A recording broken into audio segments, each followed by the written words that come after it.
അതെ, ഈ കഴിഞ്ഞ ദിവസം ചെയ്ത ഒരു കല്യാണം അവർക്കുണ്ടായിരുന്നു. അപ്പോൾ അതിന് കുറച്ച് ഭാഗങ്ങൾ ഞാൻ ചെയ്യുന്നത് എങ്ങനെയാണെന്നൊരു വീഡിയോ ചെയ്തിട്ടുണ്ടായിരുന്നു. അപ്പോൾ അതിൻ്റെ ഒരു ഫൈനൽ പിക്ക് ഒന്ന് കാണാം കേട്ടോ. എനിക്ക് ഒത്തിരി ഇഷ്ടപ്പെട്ട ഒരു വർക്കായിരുന്നു. കസവ് സാരിയിൽ നമ്മുടെ കേരള തനിമയോട് കൂടിയിട്ടുള്ള ഒരു വർക്ക്. ഒരു റെഡ് ആൻഡ് ഗ്രീൻ കോമ്പിനേഷനിൽ കുന്തൻ സ്റ്റോണും അതുപോലെ തന്നെ ഗോൾഡൻ കട്ട് ബീഡൊക്കെ ഇട്ട് ബഡ്ജറ്റ് ഫ്രണ്ട്ലി ആയിട്ട് ചെയ്തൊരു വർക്കായിരുന്നു. 2 ദിവസം എനിക്ക് ഈ വർക്ക് ചെയ്യാൻ എടുക്കേണ്ടി വന്നു. പക്ഷേ എങ്കിൽ കൂടി നല്ല രീതിക്ക് എനിക്ക് ചെയ്യാൻ പറ്റി. ഇതിൻ്റെ നെക്കിൻ്റെ വർക്കും അതുപോലെ തന്നെ സ്ലീവും ഒക്കെ അത്യാവശ്യം നല്ല ഹെവിയിൽ തന്നെയായിട്ട് ചെയ്തിട്ടുണ്ട് കേട്ടോ.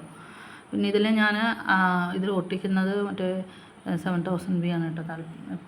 ഈ ഒരു വർക്ക് ചെയ്തതിന് ശേഷം ഇതിൻ്റെ സ്റ്റിച്ചിങ് നമ്മുടെ കട്ടിങ് മാസ്റ്റർ ഉണ്ടല്ലോ, കട്ട് ചെയ്ത് സ്റ്റിച്ച് ചെയ്ത് തന്നപ്പോൾ ഭയങ്കര സന്തോഷമായി. കാരണം ആ ബ്ലൗസിൻ്റെ സാധാരണ നമ്മൾ കസവ് സാരിയൊക്കെ ഉപയോഗിക്കുമ്പോഴത്തേക്കും എന്തെങ്കിലും വേറൊരു കളറിൽ തന്നെ, അതായത് അതിനോട് മാച്ച് ചെയ്ത ഒരു കളറിൽ തന്നെ ബ്ലൗസ് പീസ് എടുക്കുക ചെയ്യുന്നു. പക്ഷേ അത് ആ കസവ് ബ്ലൗസിൽ തന്നെ ഹാൻഡ് വർക്ക് ചെയ്തെടുത്തപ്പോൾ അതിനൊരു വേറൊരു ഭംഗിയാണ്, നല്ല രസമാണ്. എന്തായാലും ബ്രൈഡ് ഇട്ടിട്ട് വരുമ്പോഴത്തേക്കും സൂപ്പറായിരിക്കും. അത്രയും എനിക്ക് തന്നെ ഭയങ്കര ഇഷ്ടം തോന്നി. എനിക്കിത് ചെയ്യണം എന്ന് തോന്നി. എൻ്റെ ഒരു ബ്ലൗസിൽ ആണ്, ഞാൻ കസവ് ബ്ലൗസ് അങ്ങനെ ഉപയോഗിക്കാത്ത ഒരാളാണ്. പക്ഷേ ഈ ഒരു വർക്ക് കണ്ടപ്പോൾ എനിക്ക് ഭയങ്കര ഇഷ്ടമായി. ബാക്ക് ഓപ്പൺ ബ്ലൗസാണ് കേട്ടോ. അതുപോലെ സ്ലീവ് നല്ല ഹെവി ആയിട്ട് തന്നെ ചെയ്തിട്ടുണ്ട്. വീഡിയോ ഇഷ്ടമായെങ്കിൽ ഒന്ന് സപ്പോർട്ട് ചെയ്യണം. യുദ്ധഭൂമിയിലുള്ളൊരു പുതിയ പഠനമാണ് കേട്ടോ.